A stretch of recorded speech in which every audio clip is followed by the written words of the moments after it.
We're going to look at how much you can spend with a $3 million retirement portfolio. Now, I'm going to be talking about a client that has a good amount of assets here, but depending on what you have, whether it's more or less, a lot of the principles that we talk about and the strategies you can apply actually to your own situation. All right, let's look at these two. So we have Jack and Jill. You can follow my cursor around. They're both 63 here in the year 2025.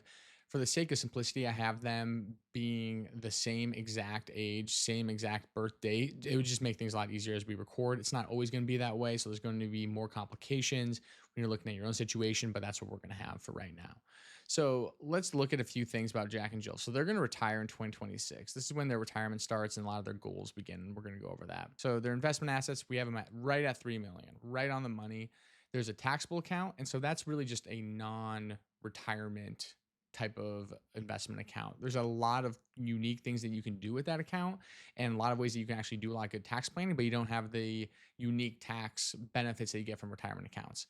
Jack's got a large IRA and Jill's got a 401k. And then they have some banking assets to the CD. This won't be used in any of our retirement calculations, but that's kind of their emergency fund. And then they have a home that they've lived in valued at 650,000.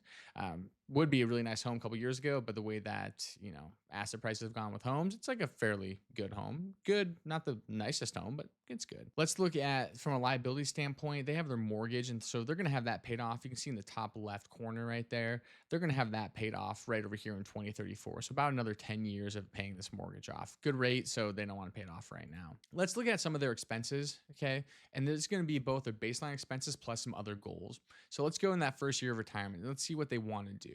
And I think I have everything right here. Let's go in real terms. So I'm going to account for inflation and everything.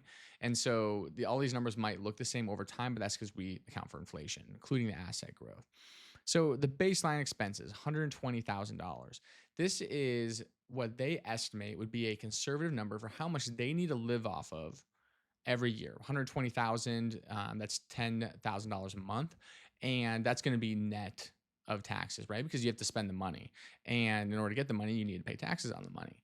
And so that doesn't include these other variable goals, these other expenses that they might have. Let's look at those. So vacations, they have $10,000 going towards vacations every year, all the way until 2047. So they're going to be in their 80s by the time they stop with those vacations. Jack and Jill, we have healthcare expenses for them. This is actually a little bit aggressive. It's probably not going to be that expensive. Healthcare really does depend on each individual person, what those costs are going to be. But for these two, we're going to estimate that and just have that going all the way from now until they die.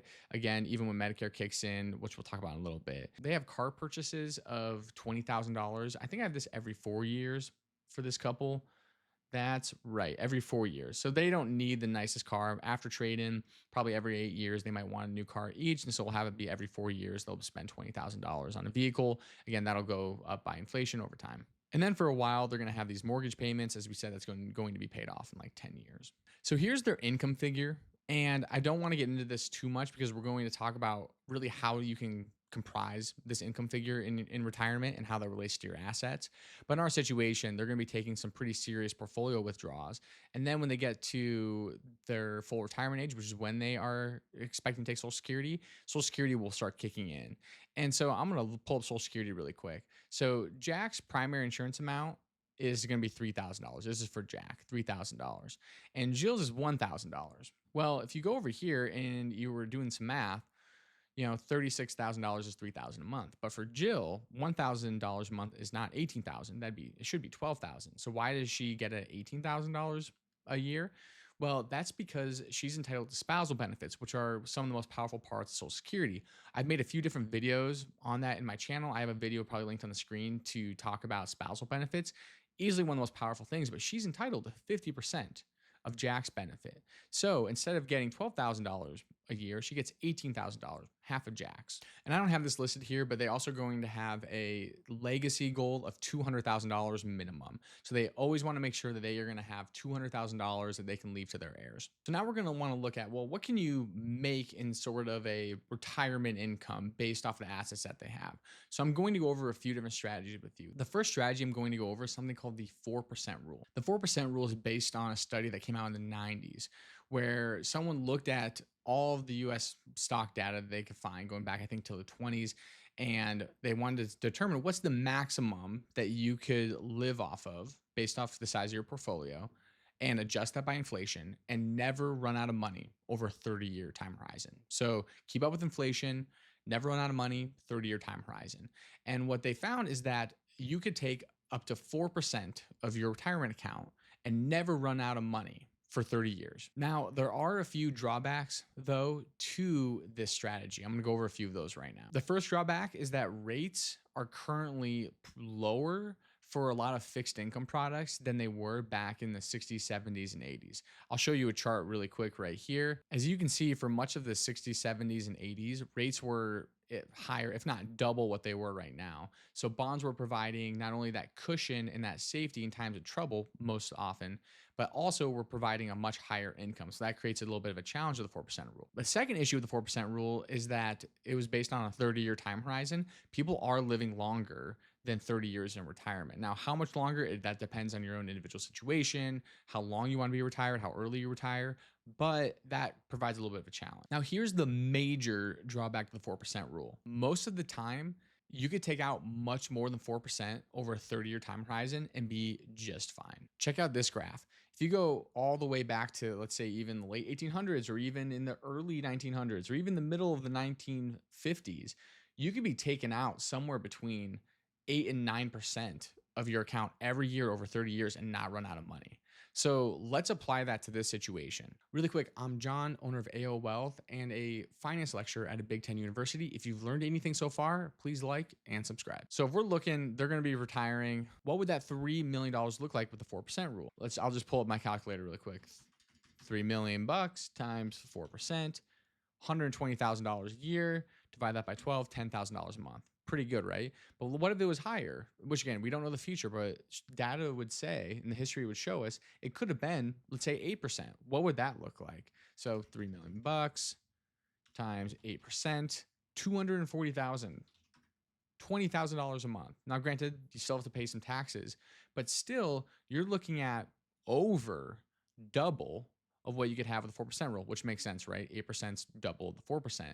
And so that really does create a very serious difference in how much you can live off of, what your retirement actually looks like. So how do you account for potentially being able to have so much more in retirement than what the 4% rule allows? Well, that's where other strategies come in, such as one called Guardrails. This is a strategy where if your portfolio does well, then over time you can take more of income. And if it does poorly, then you take a pay cut when it does poorly, hopefully temporarily. And then as the markets recover, then you can also recover your paycheck. This strategy was popularized by two individuals, Guyton and Klinger, and they created a really robust in-depth study in the 90s as well. I'll have a link to that in the show notes if you want to go look.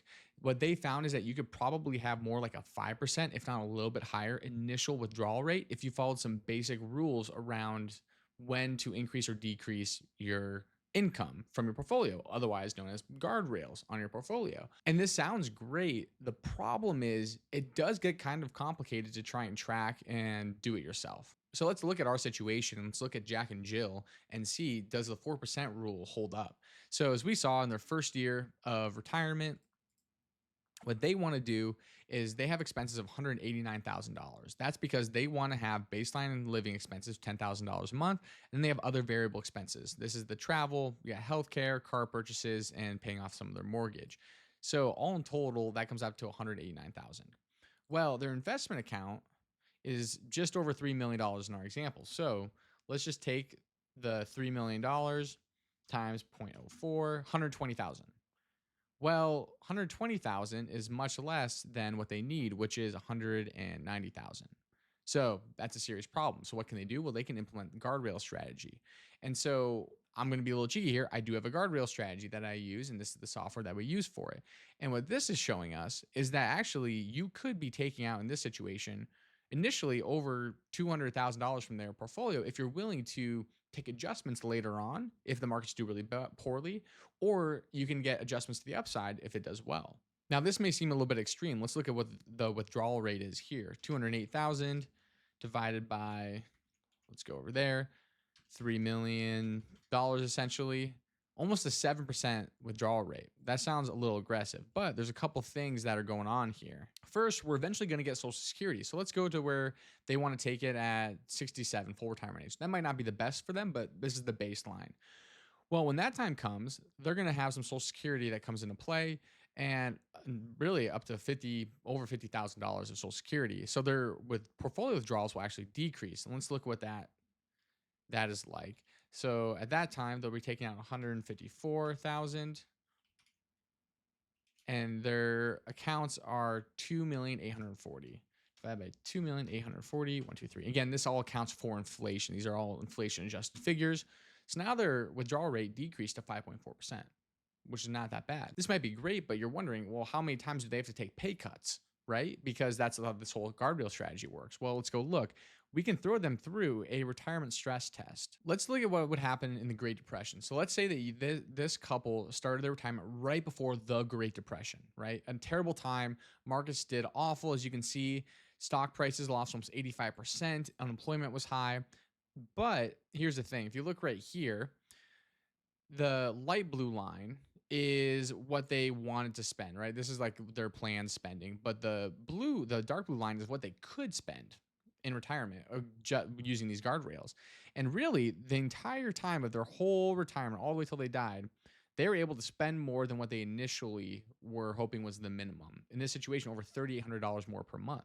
You might be wondering, how could that happen in the Great Depression? Well, if you look over here, you're wondering, well, why did this line go down? Well, that's because there was deflation.